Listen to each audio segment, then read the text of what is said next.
It was a challenge to try and capture something as iconic as Alcatraz. You know about this. This is arguably the most famous prison in the world, and now you're in it. Just the space, the physicality of it, because it's quite claustrophobic.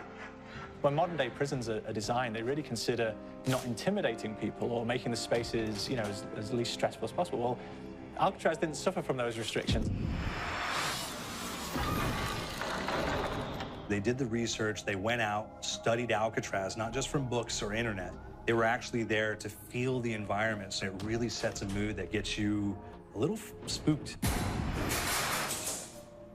Well, we kind of started with the base layout of Alcatraz. The entire island we ended up roughing out in kind of a white box form, and then figuring out what play spaces we wanted to use out of that, what would be the most interesting areas to play in, and the connections between spaces, and spaces that the public doesn't necessarily get to go into.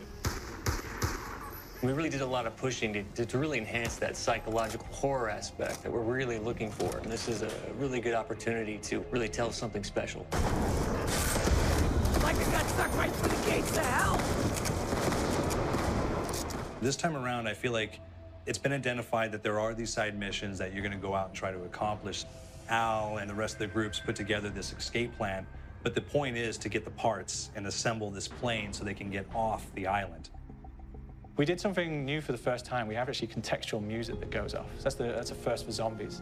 And it's all based around this horror thriller aspect. Every location will have a specific stinger that you hear when you find it, when you discover it, when you start unraveling the story. We start building on the music that you're hearing, and it's really enhancing that experience and going along with it in parallel.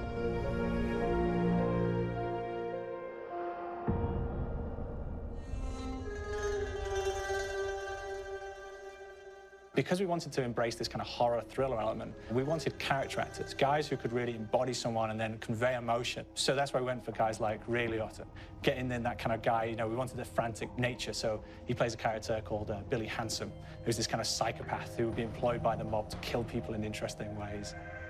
Chaz Palminteri, he plays a guy called Sal DeLuca, an old mob boss. Michael Madsen playing Finn O'Leary. He's kind of worked himself from the floor, from the streets. He's got his hands dirty in the blood and the guts a couple of times. And then we had Joe Pantoliano, and he plays Arthur Arlington, who's nicknamed the Weasel. Those guys, they bring a quality and a subtlety and timing that you can't really identify or try to recreate. Bring it on, dirtbags! You start off in the afterlife mode, and that's just going to be what's going on. You're going to try to solve the mystery from the second you start. Afterlife, to me, brings a new element, like a new puzzle element. It forces me to think a little bit more or look for the clues or kind of think of zombies on a slightly deeper level. You see clues throughout the map that tell you, ooh, perhaps if I'm in the afterlife, I can interact with this object, or there's some puzzle going on here that I need to be in the afterlife. Back east, I whacked a dirty dentist with one of these. Took forever, too. Alcatraz has a Civil War kind of fort background before it turned into a penitentiary. And so we had this kind of backstory, the idea that the warden would have collected Civil War weaponry. And one of them is a blundergat. It's a fictional weapon, but the idea of the combination between a blunderbuss and a Gatling gun.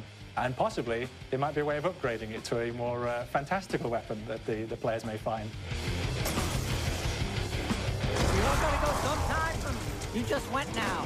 There's one main zombie, one big zombie that's going to come through and wreak havoc on your life. He'll lock down the perk machine, he'll close down the box, so you have to pay to get that open again. So you don't want him to interfere with your process. Now's a good time to pick a fight. It's a fun challenge. It keeps things moving forward. In terms of perks, we have a new perk. When you reload, it gives a shock around, which scales over time. Who's asking for it, greaseball? There's so much to experience in this map. Every time I play it, there's a new tactic to take, a new experience, a new objective to go for. But there's also this layer of things that we aren't exactly exposing to the players right off the bat and will need to be discovered. Don't let me go. Is it the calling we hear? We've got the undead in there, we've got these historical elements, and these fantastic actors all seem to be with peace with each other in this kind of same world. So It's magical, and our team is incredibly excited by it. We sit